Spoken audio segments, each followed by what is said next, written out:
에 있는 CF 테이블은 모듈. 그러니까 사실은 나중에 보면 패브릭 그룹 아이디 정도만 갖고 있으면 된다는 거예요. 그러니까 빠르게 서칭할 수가 있다는 거지. 근데 그러니까 들여와서 이제 인터페이스로 나가는 쪽은 뭘까지 알아야 돼요? 당연히 뭐 포트도 알아야 되고 맥도 알아야, 맥어디스도 알아야 되고 막 그러잖아요. 그러니까 정보 숫자가 늘어나잖아요. 그러니까 인그레스 PS는 이런 정보를 주로 검색을 하고 이그레스 PS는 이런 정보를 검색한다는 거예요. 에이전시 테이블이라든지 맥이라든지. 그러니까 각각 인그레스 PS하고 이그레스 PS가 각각 다른 정보를 갖고 있기 때문에 분리했다는 거예요. 그러니까 분리해 놓은 게 오히려 두 번에 대해서 검색을 하지만 그게 속도가 좋다라고 얘기를 해놓고 CRS X 나오면서 이걸 또 공유로 바꿔버렸네? 몇 가지는 계속 좋다 그러다가 나중에 또 공유로 바꿔버렸어요. 그래서 그걸 잘 보세요. CF 테이블을 두 개가 있잖아요. 두 개. 이게 투 스테이지 CF 룩업이고 improve scalability. 확장성을 증가시킨다 이런 얘기죠. CF 테이블 보는 거예요, 여러분. CF 라우팅 테이블 누가 RP가 만드는 거죠? 쇼 CF 하게 되면 이 CF 여기까지가 바로 뭐예요? 9카드 CPU가 갖고 있는 소프트웨어 픽 테이블. 그죠? 코드 인포메이션 베이스 테이블이란 말이에요. 그 다음에 그게 다시 한 번 더 어디로 가요? 아까 PSE 엔진 있죠? PFC. 아까 우리는 여기 PSE 있잖아요. 거기에 CF, PLU, TLU 있었잖아요. 거기로 들어가면 그거가 더 뭐라 그래? 하드웨어 CF 테이블. 근데 우리가 인그레스와 이그레스가 다른 정보가 각각 들어있잖아요. 우리는 일반적으로 생각하는 건 이그레스를 봐야 돼. 그래야지 일반적으로 우리가 6509나 이런 거 라인카드의 MLS 테이블 볼 때 그거하고 똑같은 거예요. 근데 인그레스 하드웨어 테이블과 갖고는 이게 전혀 다른 CF 테이블이 있을 거라는 거죠. 자, 아까 계속 얘기했는데 멀티캐슬 애플리케이션이 패브릭에서 일어나야 돼요. 그래서 S2, S3, 그 다음에 어디? 이그레스 PSE에서 이루어집니다. 애플리케이션이 빠르게 이루어집니다. 이그레스 Q 마지막으로 인터페이스로 나오게 되면 큐잉 수행합니다. 큐잉. 그래서 여기에 보면은 뭐 있고 슈어드 파스트 이포 그 다음에 뭐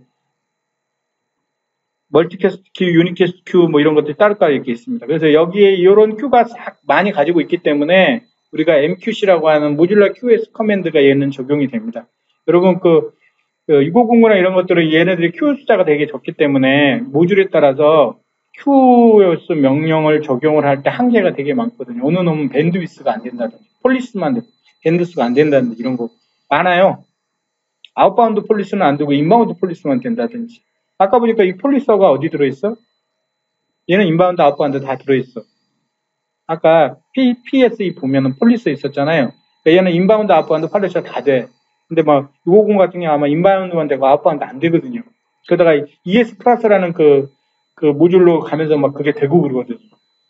그러니까 얘는 모듈러 QS 커맨드 가장 복잡한 QS 커맨드인데 그거 다 지원한다는 얘기예요.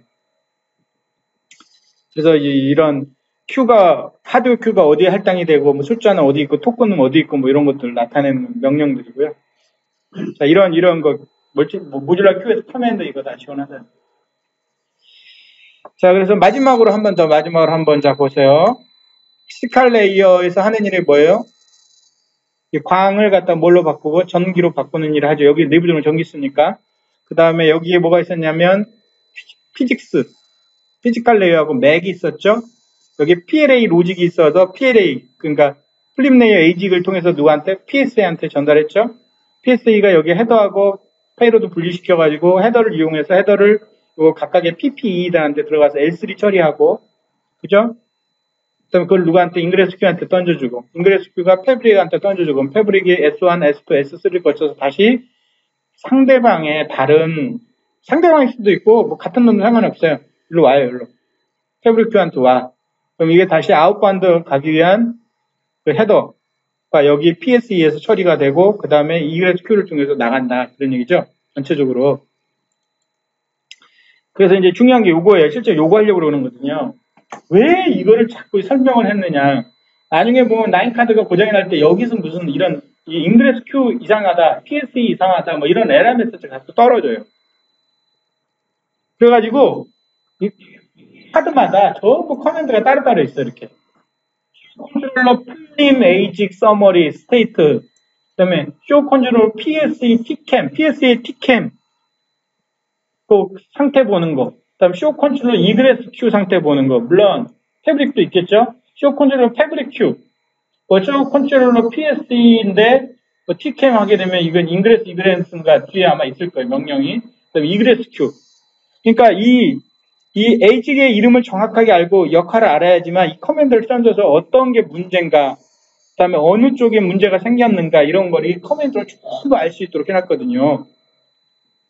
굉장히 모듈화되어 있고, 세분화되어 있고, 커맨드 자체까지도 세분화되어 있고, 그래서 하드웨어 아키텍처를 모르면 나중에 이제 좀 로그 떴을 때 어떤 놈이 뭐가 문제가 있는 거, 이런, 지금 대부분 650이나 이런 거는 거의 모듈 단위로 하잖아요, 모듈 단위.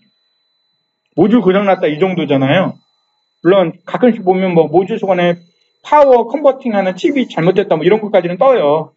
얘는 막 이런 칩 단위로 전부 떠요. 칩 단위로.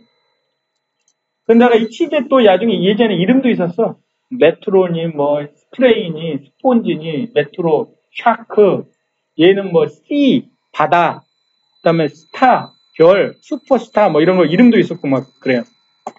그래서 이걸 정확히 알아야지만 이 명령을 던질 수 있고 이해할 수도 있고 그렇거든요. 그래서 그렇게 하는 거예요. 반 왔어요, 반.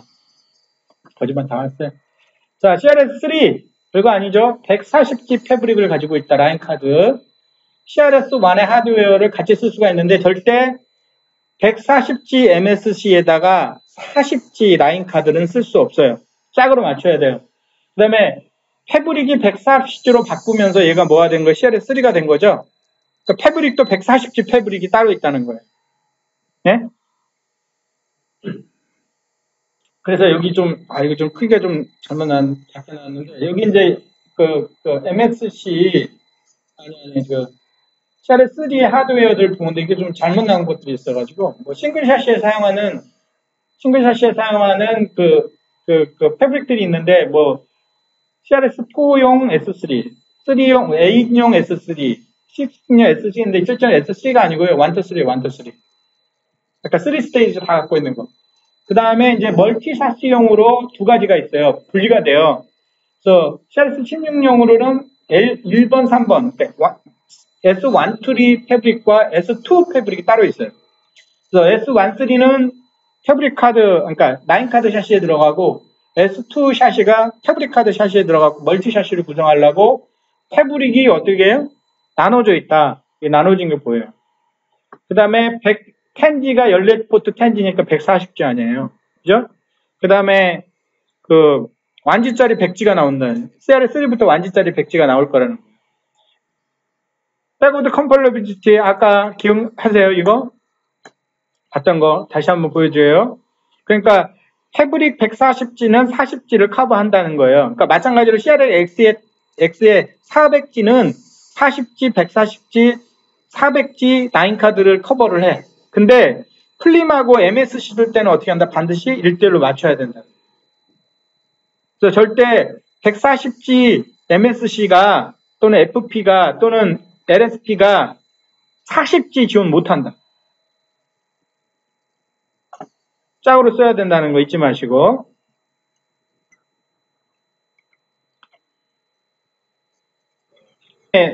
MSC 140이나 FB 140의 차이거든요. 아까 얘기했잖아요. MSC는 주로 어디에 쓰고? 엣지 쪽에 쓰고. 그 다음에 FP는 주로 어디에 쓰고? 코어 쓰고. 근데 기능은 어디에 더 많다고요? MSC 쪽에 더 많다고. 큐도 숫자도 많고, 메모리도 많고, 왜 그러냐면 거기가 복잡하기 때문에. 코어 쪽은 뭐만 하면 돼요? 포워딩만 하면, 빠르게 포워딩만 하면 되거든요. 그래서 가격을 싸게 맞는 게 누구라고? FP 140이라고. 여기 보면 무슨 숫자가 나와요? Q 숫자. 얘는 64K Q가 있는데 8K밖에 없고. 인터페이스 숫자. 이건 피지컬 인터페이스뿐만 아니라 로지컬 인터페이스 얘기하는 거예요. 루프백자로 이거 만드는 것도 12K인데 이건 250개. 그 다음에 멀티샷시 기능 되고 안 되고 라이센스도 또 있네요. 넷플로 샘플링. 얘 같은 경우는 1500 이상밖에 못한다. 이게 무슨 얘기죠? 패킷 1500개 받아서 하나의 샘플 만들고 1500개 받아서 하나의 샘플 만들고 그러면 샘플링이 어떻게 돼? 별로 좋지 않죠. 근데 밑에가 1500보다 작은 거라는 얘기가 뭐예요? 300짜리 300개 받고 하나의 샘플 300개에서 하나 샘플, 그러니까 좀 더 정교하게 정확한 값